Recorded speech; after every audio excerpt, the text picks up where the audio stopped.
क्या आपको याद है होंडा ने अपनी एक टोटली न्यू कार कब लॉन्च करी थी? मैं किसी गाड़ी की नेक्स्ट जनरेशन या फिर फेसलिफ्ट की बात नहीं कर रहा हूँ, बल्कि एक टोटली न्यू गाड़ी की बात कर रहा हूँ। याद आ रहा है कुछ? ज्यादा दिमाग पर जोर मत डालिए, मैं बताता हूँ। होंडा ने अपनी सब 4 मीटर एसयूवी WRV को 2017 में लॉन्च करा था और उसे ऑलमोस्ट 6 साल होने को आ रहे हैं। और इतने सालों में होंडा ने अपनी कोई नई कार इंडियन मार्केट में लॉन्च नहीं करी। 2021 में फोर्ड ने इंडिया से अपनी सभी ऑपरेशन को बंद करने के बाद लोगों के दिमाग में ये बात अभी तक चल रही है कि अगर फोर्ड इंडिया छोड़कर जा सकता है तो कोई और कंपनी कभी भी इंडिया छोड़कर अचानक जा सकती है। और इसी डाउट्स में सबसे पहली कंपनी है होंडा मोटर्स। तो आज की इस वाली वीडियो में हम यही बात करने वाले हैं कि आखिर होंडा इंडिया में अपनी कोई न्यू कार लॉन्च क्यों नहीं कर रहा है और होंडा का इंडिया में क्या फ्यूचर होने वाला है। वीडियो पूरी देखना। तो सबसे पहले अगर आप चैनल पर नए हो तो चैनल को सब्सक्राइब कर दीजिए और बेल आइकन को क्लिक कर दीजिए ताकि अगली वीडियो की नोटिफिकेशन आपको मिल सके। शुरू करते हैं वीडियो को। तो सबसे पहले हमें होंडा को समझना पड़ेगा। होंडा को समझने के लिए हमें चलना पड़ेगा होंडा के पास्ट में, जिस वक्त होंडा ने इंडियन मार्केट में एंट्री ली थी। होंडा की इंडिया में एंट्री हुई थी 1995 में उषा इंटरनेशनल लिमिटेड के साथ जॉइंट वेंचर में। जिस वक्त पर होंडा की इंडियन मार्केट में एंट्री हुई थी उस वक्त पर इंडिया का ऑटोमोबाइल मार्केट प्रोबेबली एलिड मार्केट था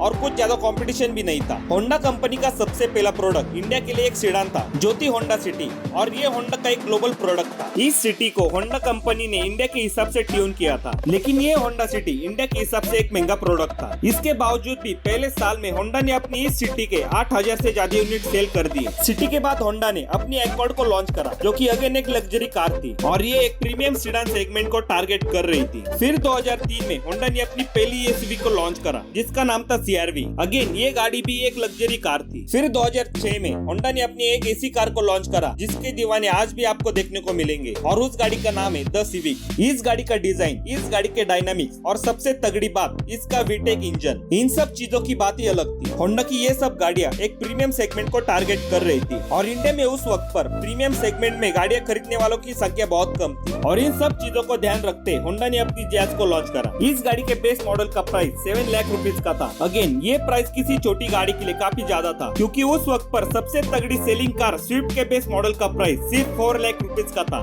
जैज इंडिया के हिसाब से एक काफी ओवर प्राइस प्रोडक्ट था, इस वजह से इसकी सेल्स भी बहुत कम हुआ करती थी और उस कम सेल्स की वजह से होंडा ने इसे सिर्फ 2 साल में डिसकंटिन्यू कर दिया। और अपनी इस गलती को सुधारने के लिए होंडा ने 2011 में अपनी ब्रियो को लॉन्च करा और इसके बेस मॉडल का प्राइस 4 लाख रुपीज से भी कम रखा। लेकिन ये गाड़ी लोगों को कुछ समझ में ही नहीं आई। इसका इंटीरियर और बूट स्पेस भी कंपटीशन से काफी कम था और इसी वजह से ये गाड़ी भी पीट गई। फिर 2013 में होंडा ने अपनी एक कॉम्पैक्ट सीडान अमेज को लॉन्च करा एंड गेस व्हाट, ये गाड़ी काफी सक्सेसफुल भी रही थी। और ये गाड़ी इतनी सक्सेसफुल रही थी कि अकेले अमेज की वजह से होंडा की सेल्स 80% ज्यादा हुई थी। ये गाड़ी इतनी ज्यादा सक्सेसफुल होने का ये भी रीजन था कि ये गाड़ी डीजल इंजन के साथ आती थी। होंडा का ये कहना था कि ये डीजल इंजन इन्होंने इंडिया के हिसाब से बनाया है, लेकिन होंडा ने इंडियन मार्केट में डीजल इंजन लाने में बहुत देर कर दी थी क्योंकि जिस वक्त पर होंडा अपने डीजल इंजन इंडिया में लेकर आया था उस वक्त पर डीजल इंजन की ऑडियंस शिफ्ट हो रही थी पेट्रोल इंजन की तरफ और इनके डीजल इंजन के साथ एक तगड़ी प्रॉब्लम हुआ करती थी। ये डीजल इंजन काफी ज्यादा नॉइज क्रिएट करते थे। फिर भी इसके बाद होंडा ने अपनी BRV और मोबिलो को लॉन्च करा डीजल इंजन के साथ, लेकिन ये दोनों कार्स मार्केट में आते ही पीट गई। जहाँ पर उस वक्त में क्रेटा जैसी गाड़ियों की सेल्स 1 लाख हुआ करती थी,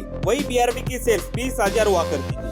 फिर 2022 में होंडा ने अपनी सिटी को हाइब्रिड वर्जन के साथ लॉन्च करा और मुझे एक बात समझ में नहीं आती कि होंडा ने क्या सोचकर अपनी सिटी को हाइब्रिड वर्जन के साथ लॉन्च करा था, क्योंकि इंडिया में ज्यादातर लोग एक सीडान से ज्यादा एक एसयूवी लेना पसंद करते हैं और इसी बात को ध्यान में रखकर सुजुकी और टोयोटा एक एसयूवी लॉन्च कर रहे हैं हाइब्रिड के साथ। लेकिन होंडा अभी भी अपनी सिटी के दम पर इंडिया में सफर कर रही है। होंडा की ये सब कहानी सुनकर तो एक बात क्लियर है कि होंडा कभी भी इंडिया में सही वक्त पर सही कार लॉन्च नहीं कर पाया और इंडिया को लेकर होंडा की स्ट्रेटजी गलत ही साबित हुई है। अगर मैं सीधी बात करूं तो होंडा को इंडियन मार्केट को सीरियसली लेना होगा और तभी लोग होंडा को सीरियसली लेंगे। होंडा को फोर्ड की वजह निसान, स्कोडा, फोक्सवैगन, टोयोटा जैसी ब्रांड से कुछ सीख लेना चाहिए। कुछ साल पहले स्कोडा और फोक्सवैगन की कंडीशन सेम थी और सबको यही लग रहा था कि स्कोडा और फोक्सवैगन अब इंडिया छोड़कर जा रही है, लेकिन इन कंपनीज ने इंडिया के नीड्स को ध्यान में रखकर अपनी गाड़ियों को बनाया और आज की डेट में इन कंपनीज की कार्स अच्छे नंबर में सेल हो रही है और इन सब ब्रांड्स का सीरियसनेस दिख रहा है इंडिया को लेकर, लेकिन वैसा कुछ भी दिखाई नहीं दे रहा है होंडा को लेकर। अगर होंडा को ये सभी डाउट क्लियर करने हैं तो होंडा को जल्दी अपनी एक तगड़ी कार इंडियन मार्केट में लॉन्च करनी होगी, जो कि एक कॉम्पैक्ट सीडान हो जो ब्रेजा, नेक्सॉन, क्रेटा, सेल्टोस इन सब गाड़ियों को कॉम्पीट कर सके। और इस वक्त पर होंडा की ब्रांड वैल्यू भी तगड़ी है और वक्त रहते ही होंडा अपनी एक सब कॉम्पैक्ट या फिर कॉम्पैक्ट एसयूवी को लॉन्च कर दे।